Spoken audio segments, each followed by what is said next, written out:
I'm delighted to have a chance to be here in Austin with these great local leaders and discuss the open enrollment possibilities for the new marketplace in Texas, which open on October 1st.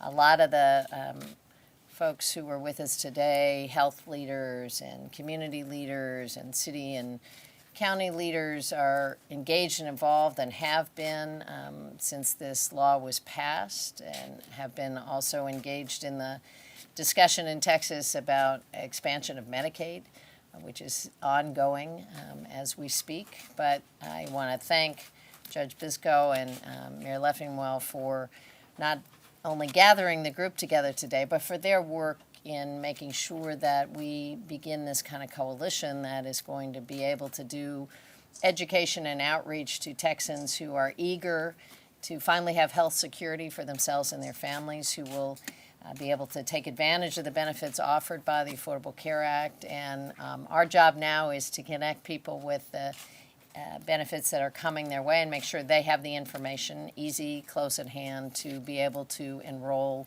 starting October 1st.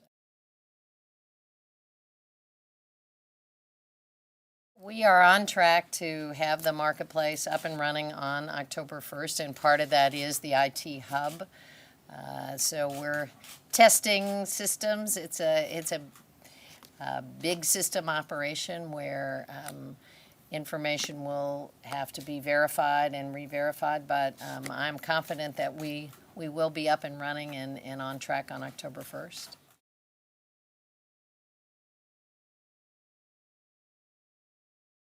Unfortunately, no. The Medicaid law is written in such a way that it is a state-federal partnership, and so it really is uniquely up to the state. So the legislature and governor have to be engaged in the Medicaid expansion. We don't have the flexibility to contract with individual cities or counties.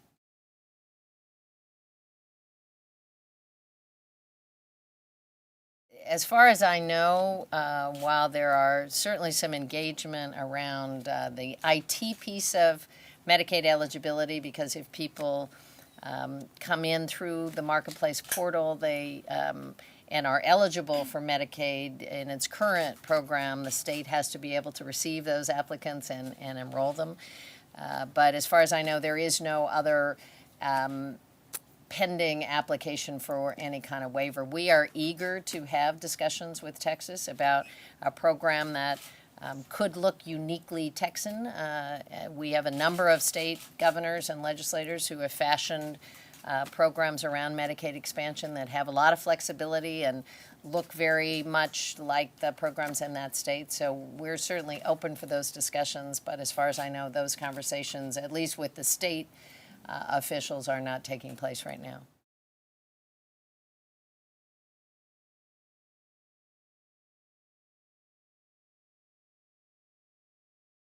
Well, I think it's a real challenge. Unfortunately, there are lots of people in Texas who will still come through the doors of emergency rooms to access health care, leaving uncompensated care bills for those hospitals to deal with, and less healthy conditions for individuals and their families. There are employers who will see the results of a less healthy workforce. I think in Texas, there is about $90 billion in federal funding that has been committed to this state over the next 10 years that is fully paid for. It doesn't add a dime to the deficit. It is fully paid for as part of the Affordable Care Act. That would be available for newly insured Texans to be able to come into the health system. But absent action by the governor and the legislature, there will still be a lot of individuals, low-income working individuals in Texas, parents of children who qualify for health insurance, but the parents don't have affordable coverage through their site, people who are working 2 and 3 jobs who don't have health coverage, and that situation will continue.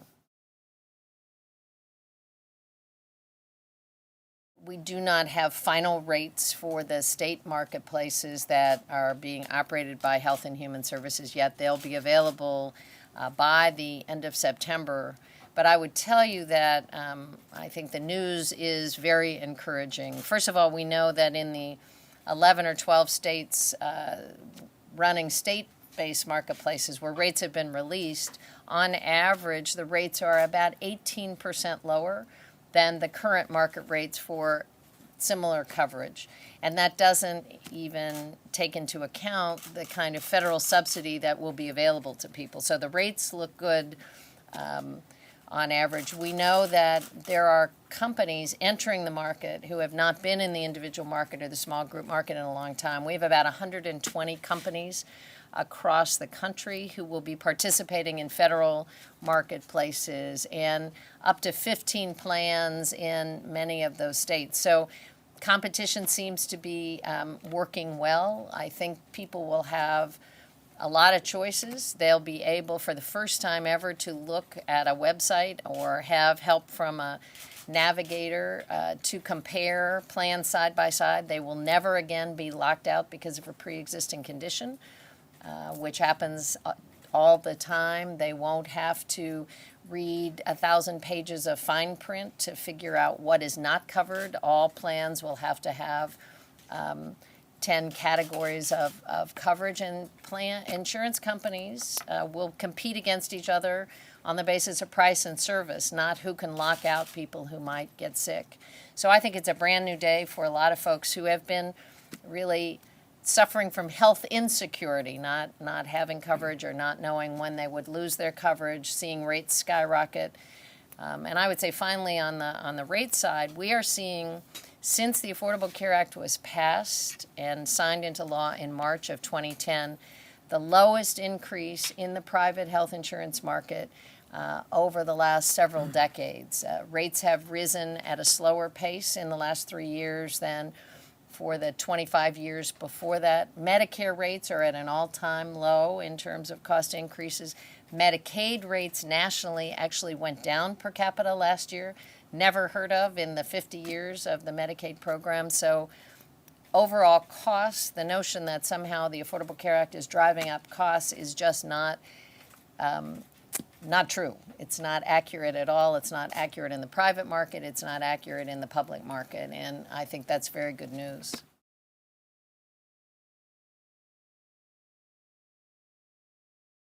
Well, I would say, again, in all due deference to Governor Perry, who I know well, we served together as governors throughout my tenure in office.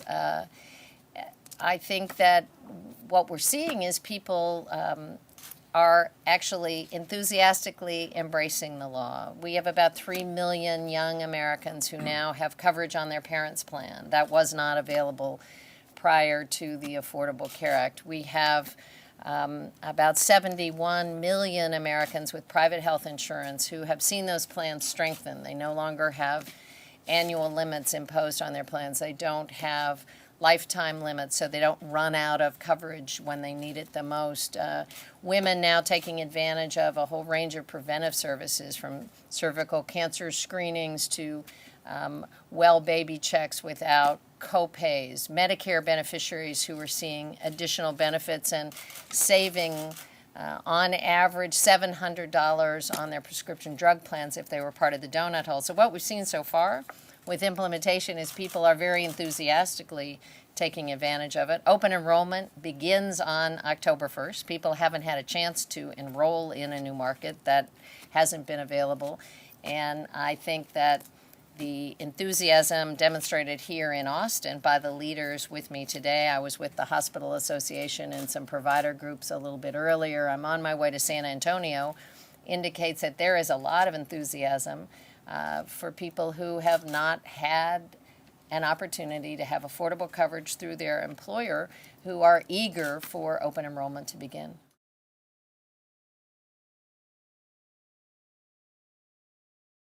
I think the advantage for a lot of people is that by having a larger pool, people are suddenly in a situation where a lot of people have enjoyed that kind of stability in a large employer plan.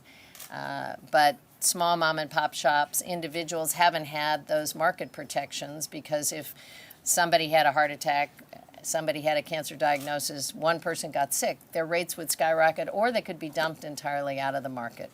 So I think the kind of protections that we're talking about have been in place in large pools, for large employers. They haven't been in place in this market, but by virtue of the creation of a new marketplace and a pool that offers some stability, I think we can look forward to rates that on average are seeming to come in not only lower overall, but then with additional federal financial assistance, I think they'll be significantly lower than what people are looking at today.